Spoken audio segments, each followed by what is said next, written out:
Imagine this scene, a really powerful sermon, words that just cut right to the core of how you see things, leading not to, like, applause, but to total outrage, and then ultimately a stoning.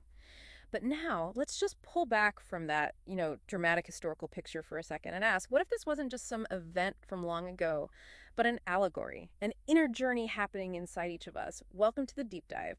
Today, we're diving into a biblical story many of you know, Acts chapter 7, and specifically Stephen's incredible sermon. But we're looking at it through a really different lens, metaphysical and spiritual. Our mission today, to explore how this ancient text might actually map out a deep, ongoing conversation within what our sources call the sacred self, that deeper, consecrated part of your own being. We're using a pretty unique metaphysical take on this chapter, one designed to unlock insights far beyond just the literal words on the page. So let's set the scene. Acts 7, verse 1. The high priest asks Stephen, "Are these things so?" Now, on the surface, that sounds pretty straightforward, right? Like a legal challenge. But in this deep dive, we're seeing it differently. It's more like an internal dialogue, isn't it? A moment where our inner world kind of confronts itself. Exactly, that high priest figure. He's not just some guy in history. Within your sacred self, that voice represents inherited religious authority. It's that mindset built on outer law, rigid ritual, institutional stuff. The part of our awareness that really clings to outward traditions, sometimes fiercely. Stephen, though, he represents something else entirely, crowned awareness. That's consciousness fully awake to its own divinity, that divine I exist nature, radiating the living word from deep within. So when that inner voice of tradition, the high priest demands, are these things so? It's really confronting the spirit rising up inside you. It's not a genuine question. It's accusatory, demanding you fall back in line. But paradoxically, it gives Stephen, that awakened awareness in you, the chance to just reveal truth, not argue. Spirit doesn't need to argue. It just unveils. Wow, that's a completely different way to see it right from the start. It really makes you think how many old stories are actually like blueprints for our own inner landscape. Mm. So Stephen starts his response, and he goes right back to what you call the sacred self's spiritual ancestry. Where does this inner journey actually kick off, and what's Abraham's role here? It begins with a subtle inner nudge. Abraham, in this context, symbolizes that very first spark of spiritual guidance within us, that initial, maybe quiet impulse to leave behind our old ways of thinking, our familiar comfort zones of awareness. Stephen's pointing out that even before we're fully conscious of it, there's this divine beckoning inside, urging us away from just identifying with the outer self, away from inherited beliefs, all those conditioned perceptions that shape us without us realizing it. And he mentions specific places, Mesopotamia and Haran. They sound symbolic. What do they map onto internally? Oh, definitely symbolic. Mesopotamia, meaning between two rivers, is a really vivid picture of that state of inner indecision, double-mindedness, that feeling of being pulled, wavering between your outer identity and this emerging inner truth. Then Haran, meaning parched or dry, that's like a resting place of incomplete awareness. It's that spiritual limbo. Maybe you've left the old but haven't fully embraced the new. You're not quite vibrant yet. So the divine calls us out of that. Exactly. It urges our inner Abraham, our faith spark, to leave that limited awareness, the old system, the conditioned perceptions, and the land to be shown. That's not geography. It's higher consciousness, a whole new way of being. The Chaldeans mentioned, they symbolize relying on external things for guidance, like astrology or superstition, instead of looking within. And the death of the father, that's crucial. It represents the inner release of that old dominant awareness, making space, the promise, the fullness of the land, which is consciousness fully aligned with spirit that's for all awakened offspring of faith, even if we don't feel like we own that truth yet. It's the deep underlying awareness of, I exist. That's fascinating. Okay, so there's this call, this promise, but then Stephen talks about a time of being strangers and in bondage. Sounds like the journey isn't always smooth sailing after that initial call. Absolutely not. That period definitely refers to our inner journey through phases of limitation, where our awareness feels, like a stranger in its own house, dominated by external rules or demands. Egyptian bondage is a powerful symbol for living under the thumb of outer law, of just sense consciousness and, crucially, mistaken identity. Believing we are just this physical body or this ego, the 400 cycles, it's not literal time. It signifies a complete necessary cycle of testing, formation, and eventually deliverance. It's like a spiritual gestation period. Awareness matures through these trials. And deliverance, it's not just a hope, it's a certainty. It comes when our inner understanding is ready for it. Then the covenant with Abraham, how's that an inner agreement? And circumcision, what does that mean allegorically? Right, the covenant is that eternal agreement between the divine and our deepest self. A promise that awakening will happen, that this journey leads somewhere profound. Circumcision, in this context, it's symbolic. It represents a deep separation from what's called carnal perception. Carnal perception, like seeing only through the physical senses, the ego's view. Exactly. Seeing the world only through that limited lens, physical senses, desires, the ego's little story about who we are. So this inner circumcision is about shedding those narrow views, removing whatever hinders clarity, whatever blocks the free flow of spiritual truth within you. It's about getting spiritually clear, not a physical thing at all. And then we see Isaac representing joyful realization, that inner lightness from spiritual birth. Jacob symbolizes the beginning of transformation, the part of us that wrestles with old identities and starts to change. And the 12 faculties of spiritual awareness, things like faith, symbolized by Peter, centered in the brain, or love, symbolized by John. In the back of the heart, they represent the full, dynamic expression of all these spiritual aspects starting to blossom within the sacred self. Okay, now the story moves to Joseph. Such a dramatic story, even read literally. How does his journey mirror something happening inside us? Joseph, in this deep dive, he represents spiritual insight. That quiet, often subtle inner voice of spirit that tends to emerge early on our path. But the 12 faculties, our other inner aspects, when they're not yet awakened, they often reject this higher voice, don't they? They sell it into limitation or bondage to sense awareness. That's Egypt again. It's like when different parts of us, not quite aligned yet, just dismiss or suppress a new spiritual truth because it feels inconvenient or doesn't fit the old pattern. But the insight doesn't just disappear. No, exactly. Divine presence never left Joseph. Even in those trials, that inner insight stays connected to its source. And his rise to power in Egypt, even ruling over Pharaoh, what's the inner meaning of that? Joseph's rise shows us something powerful. That the spiritual voice, once you truly honor it, once you let it operate, it will ultimately govern over all that carnal thought, that egoic control. Pharaoh here symbolizes the controlling consciousness of the outer realm, maybe the ego consciousness trying to run the show. So this is a major shift in inner governance. The outer self starts submitting to the deeper spiritual identity within. And the famine hits. That feels intense. Is it a literal lack within us? Not literal, no. It's a profound spiritual famine. A deep emptiness, a lack you feel when awareness is disconnected from spirit. It's that inner void, Yeah. where you start realizing that nothing external, no amount of stuff, no outer success can actually satisfy that deep hunger for truth. And Jacob sends his sons, the Mhm. faculties, seeking food. Yes.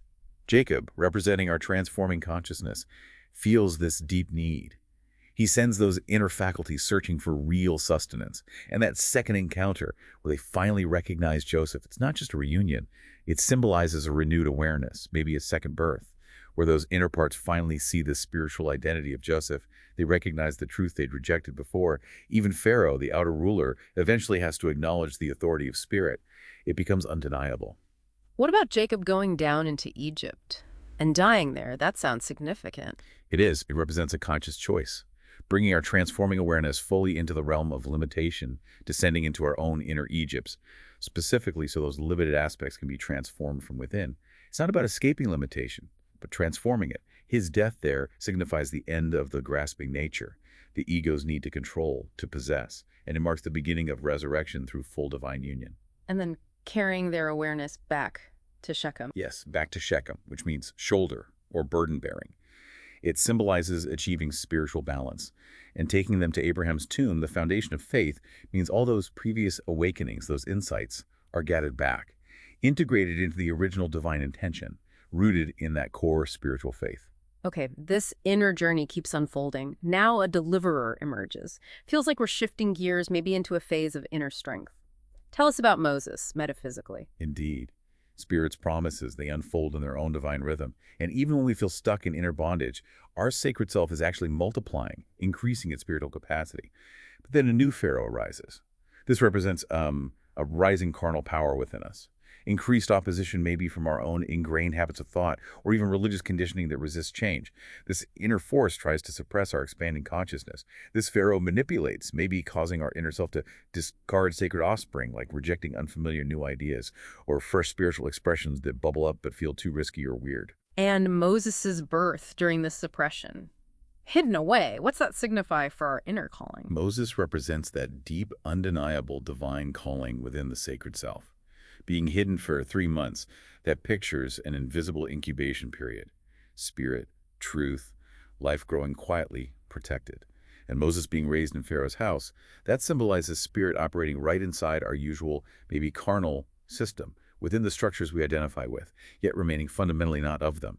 He becomes mighty in words and deeds, right there. And the 40 years, preparation. Yes, 40 often symbolizes spiritual preparation, maturing, transition. But initially, Moses acts from impulse, doesn't he? From his own strengths, trying to fix a fight. It's a lesson. Learn to respond from spirit, not just raw emotion or ego. He kind of assumes everyone else sees what he sees, but their awareness just isn't there yet. He tries to reconcile these opposing parts inside, but gets rejected. That feels very relatable, that inner conflict. Oh, absolutely. He acts as an intermediator, trying to bridge gaps between conflicting aspects of our awareness. But the part still stuck in separation, it rejects him, demands external proof, credentials, wanting validation from the outside for something that can only be known within. His earlier action, even though well-meaning, was a bit rooted in control, wasn't it? Trying to force things. And that naturally stirs up suspicion within. So where does that rejection send him? Into the wilderness of Midian. What's the inner value of that retreat? He flees, yes, to a place of inner stillness, reflection, and cleansing of awareness. That's the wilderness of Midian. It's that necessary, often solitary space between former training and spiritual rebirth. And it's there, through deep inner work, that he gives birth to two expressions of spiritual balance, inner strength and profound peace. This is where spirit really prepares the deliverer within for the bigger mission. Okay, after another 40 years there, Moses has the burning bush experience. How does that translate into a pivotal moment for our inner journey? The burning bush. It's not just some external miracle show. It is the sacred self. Your inner vessel, maybe something you thought was ordinary, suddenly aflame with the Logos awareness of divine purpose. And the fire doesn't consume because it is spirit. It's that sudden, undeniable inner knowing. Your deepest self is divine. It has a purpose, a mandate, even in the everyday. And taking off the sandals. That symbolizes releasing old paths, old doctrines, understandings that just don't fit anymore, because you're now standing on sacred ground, which is a state of deep inner stillness, reverence. Spirit sees the sacred self suffering under that mistaken identity and sends Moses, that now prepared inner deliverer, back into the carnal realms, back into our everyday consciousness to transform it from within. So the very voice, once rejected, becomes the very deliverer we need. That's a powerful turnaround, isn't it? It's a crucial spiritual principle. Spirit redeems every part of us that once doubted itself, every insight we dismissed. Moses then leads our awareness through that threefold journey: Egypt, bondage, the sea, crossing into transformation, and the wilderness, purification, learning. These aren't just one-off historical events. They're ongoing phases every sacred self moves through on the path to full awakening. And then Moses says something radical about a future messenger. Yes, he declares, a messenger will rise from within you like unto me. Wow, that just completely removes the veil of separation between the divine and us, doesn't it? It points to the awakening of the consecrated messenger in every person. It reveals the innate potential within all of us, the living word, the Logos. It's not just a book. It's a living truth made alive in the sacred self. It becomes you as you. But even hearing this profound inner truth, there's still resistance, isn't there? Why do we cling so hard to the familiar, even if it's limiting us? It's a huge challenge. Even when truth resonates, parts of our awareness can just snap back to what's familiar. Egypt keeps calling from within, offering a false sense of comfort, even though it is bondage. So when that clear inner voice, our Moses, seems distant, or maybe when we choose to ignore it, our awareness often starts looking for tangible, external substitutes for the divine. Like Aaron making idols. Exactly. Aaron, in this allegory, symbolizes that part of us, the yielding priesthood perhaps, that appeases our carnal desires by creating external forms to worship. Idolatry is born right there when we seek a god in outer form, ritual, or system, instead of trusting the deep inner knowing of spirit, of breath, the Father within. Like the golden calf incident, that feels like a really potent symbol for getting it wrong. Oh, absolutely. The golden calf represents our attempt to worship outer success, tradition, or form, thinking those things hold the real power. It's going to be anything, really. A physical cross, relics, even focusing too much on the historical figure of Jesus or Buddha or any messenger to the point where we miss their living essence within us. Many people actually make an idol out of the very ideas or concepts that were meant to reveal spirit within us, as us. It can become a kind of self-congratulation disguised as spirituality. Right, like, look how spiritual I am with my system. Precisely. And when awareness chooses that outer form over the living truth, it gets tangled up in illusions, time, motion, personality. We end up worshiping heavenly bodies, meaning anything external we elevate above our own inner truth. Molek and Remfen mentioned later. They represent those false systems of belief where we basically sacrifice our true divine identity for rigid religious constructs and empty rituals. It shows how easily we get caught in the form and lose the spirit. Okay, so Stephen then shifts focus. He talks about a sacred dwelling place, moving from outer tents to something much deeper. What's the key message about the tabernacle? The tabernacle initially represented that sacred space within where the divine speaks. But its physical form, Stephen implies, was always just a shadow of the true inner sanctuary. The real holy place is internal. The wilderness here isn't just a desert, it's that inward spiritual journey. Getting alone, creating inner space away from the noise of religiosity and constant carnal thoughts. Joshua, his name means salvation, represents in-contact awareness. That's a part of us that leads our inner self into new consciousness, pushing out old, false perceptions. David symbolizes that deep spiritual longing and love, the heart's awareness yearning for constant connection with divine mind. And Solomon, who is divine wisdom, gives form to David's inner vision, structuring that inner longing. But then Stephen makes this incredibly bold statement about the temple itself. This is where he really drops the hammer, isn't it? What's the massive implication of spirit not dwelling in temples made by hands? This is the absolute turning point, the core of his deep dive. He states unequivocally, the divine spirit, Father, does not dwell in temples made by physical hands. Period. All those outer works, tabernacles, temples, elaborate systems of worship, no matter how impressive, they were never the true dwelling of spirit. No. The profound revolutionary truth is, the divine presence resides within the sacred self, not in buildings, not in systems, not in rituals. Wow. Spirit asks, essentially, heaven is my throne, your awareness is my footstool. Why are you trying to box me into your little constructs? The divine's true resting place isn't stone or ritual. It's that awakened, flowing union with our own inner being. Everything you might seek out there in temples and traditions, it was actually created by the very breath of spirit already within you. His language gets really direct then, almost harsh, confronting the listeners or maybe those resistant parts of our own consciousness. What's it mean to be stiff-necked in this inner way? He's directly calling out that collective carnal awareness within us, the part that digs its heels in against inner revelation. To be stiff-necked means being rigid, stubborn, just unwilling to turn your perspective and see something new. And the call for circumcision of heart and ears. That means removing the veil of just outer tradition, really opening our inner hearing to the voice of spirit. And he says they persecuted the messengers. Yes, he points out that the sacred self, historically, has persecuted its own consecrated messengers, the prophets, those inner voices of truth, generation after generation, constantly rejecting those who foretold the many comings of the consecrated messenger of life. It reveals this ongoing pattern within us, resisting the divine voice inside, preferring the familiar, often safer voice of tradition, the spiritual instruction given through ages. For many, it just stayed as outer form, never truly internalized, until awareness finally cracks open to its deeper meaning. So how does that religious consciousness within us react when Stephen lays all this bare, when it's confronted so directly with this inner truth? Oh, it reacts intensely. Those parts of us are described as inwardly pierced and bound up in rage, literally gnashing their perception in resistance.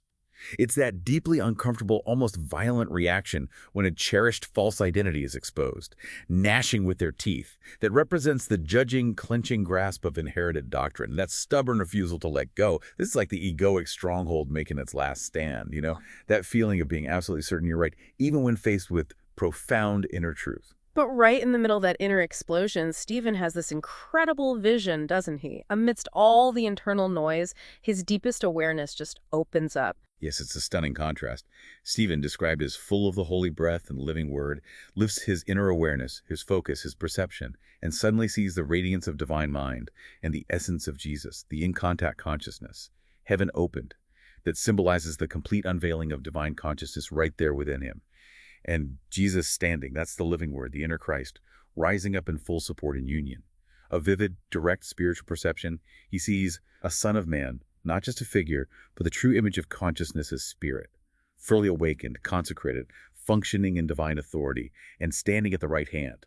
That means operating as the direct channel for divine expression, not lower than some deity, but in profound union with the source. And how do those other parts of our awareness, the ones still stuck in outer perception, react to this radical inner sight? They cried out, covering their ears, symbolically rejecting that inner hearing, refusing to even listen to the truth Stephen is perceiving. They rushed inwardly with violent resistance. This is that egoic stronghold, the ingrained religious awareness, desperately trying to silence the awakened voice within us. Stephen is then cast from the city, allegorically, rejected by that collective religious thought pattern within, allowing him to move fully into light.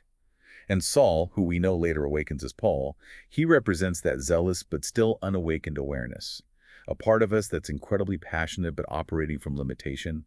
The stones of judgment they throw, those are mental accusations, inner resistance, harsh judgments born from that limited carnal understanding. So in this final allegorical moment, Ugh. how does Stephen's sacred self respond? Does it fight back against this inner judgment? No, not at all. He communed inwardly. He's not pleading for physical survival. He's completely surrendering into the allness of the divine. His awareness, you see, had already ascended beyond the reach of that outer or inner judgment.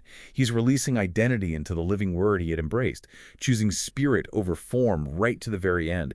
And he models divine compassion, forgiving those aspects because he understands they're just functioning from a false identity, from ignorance of their own true nature. And when it says he fell asleep, That means he released his identification with body consciousness and entered full conscious union with divine mind. In this deep interpretation, it's absolute triumph, not tragedy at all. It's the ultimate inner liberation. wow. What an absolutely incredible deep dive. Taking this ancient text and revealing this entire inward journey of spiritual awakening, it really, really reframes how we can understand our own transformation. It really does. Stephen's experience, seen this way, truly marks the passing of that old outer temple consciousness, the idea that God is out there, and the rising of the inner tabernacle of spirit. This is the true ecclesia, isn't it?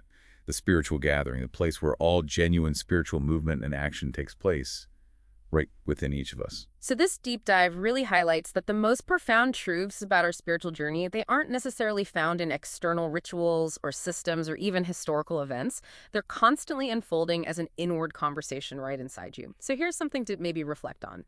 How might recognizing the high priest and the Stephen within your own sacred self transform how you understand your own unique path towards what our source calls crowned awareness?